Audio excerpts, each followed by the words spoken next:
Hello everybody, and welcome to Ancient Architects. Please subscribe now to get the latest ancient history news and independent research from around the world.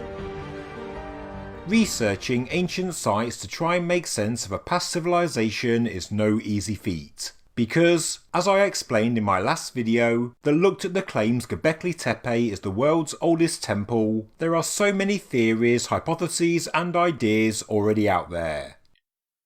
I want to make sense of Göbekli Tepe, but when formulating my own ideas, it means having to review not just a handful, but all of the ideas that have been put forward. And recently, I looked into a claim that made the headlines in 2013.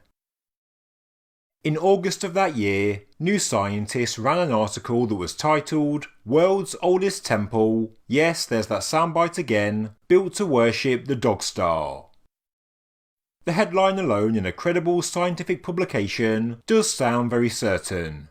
It sounds like it's a mystery solved, but since I started the Ancient Architects channel, it seems that nobody is talking about it. Is the idea still credible? I thought it was worth taking a closer look. I won't go into the full backstory of what Göbekli Tepe is. You can see my previous videos on the subject for an overview. But, in a nutshell, Göbekli Tepe dates to around 11,500 years ago and consists of a number of circular enclosures, each with decorated T-shaped pillars in the surrounding wall, with two large parallel T-shaped pillars in the centre. As many of you know, the most recent archaeoastronomy hypothesis comes from Dr. Martin Sweatman of Edinburgh University, who details his theory in papers on his YouTube channel and also in his book titled Prehistory Decoded. But in 2013, Giulio Magli of the Polytechnic University of Milan also looked to the sky for answers. Like Sweatman, Magli simulated what the sky would have looked like from Turkey at the time Göbekli Tepe was built, and he made a curious observation, and it concerns the bright star Sirius, also known as the Dog Star. Sirius is the brightest object in the sky, excluding the Sun, the Moon, Venus and Jupiter. Magli told New Scientist how Sirius was so prominent to the ancient Egyptians that the rising and setting of the Dog Star was the basis for their calendar.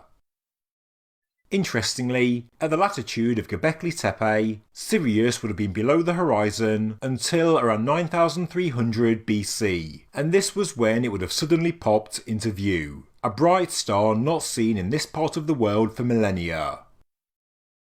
As you may or may not know, the wobble of the Earth's axis means the positions of the stars in the night sky do change over time. Stars rise and set at different points in different time periods, while some completely fall out of view and others appear. For the people of Göbekli Tepe in 9300 BC, according to Magli, they would have observed the birth of this star on the horizon, and it's a very bright star at that. With only a small amount of light pollution, from the top of a hill, this would have surely been a notable event, and according to Magli, it could have even spawned a new religion.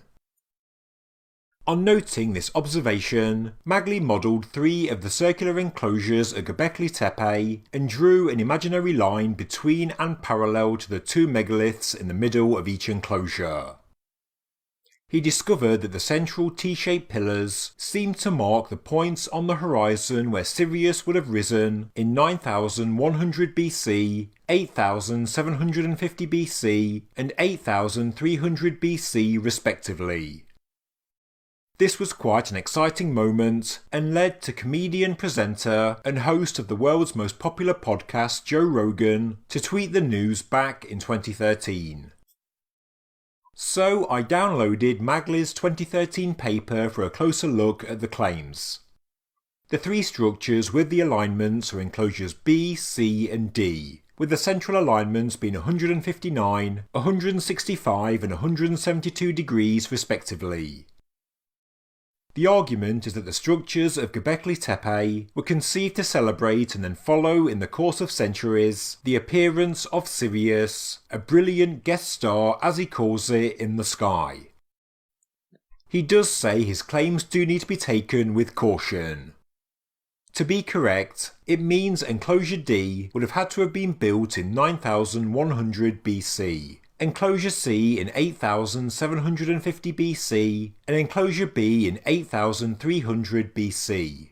That's 800 years covering the 3 different buildings, and if that's correct, it means there was no major development of construction styles, art and iconography in this time, and so this to me already seems very unrealistic. The idea would also be scuppered if evidence was to be found that the Göbekli Tepe enclosures had a roof. Now I lean towards the idea that they did have a roof.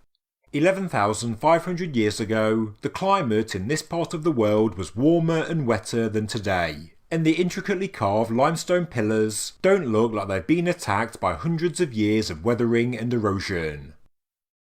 They look like they've been protected, not just by being purposefully buried after their lifespan, but also during their use. Just look at the quality of the reliefs. There looks to be very little weathering and erosion. Surely there was a roof. Of course, I don't know how a roof would have looked specifically, although some people have tried to model it based on the archaeology. I'll do a separate video on this in the future. I've also noted another problem.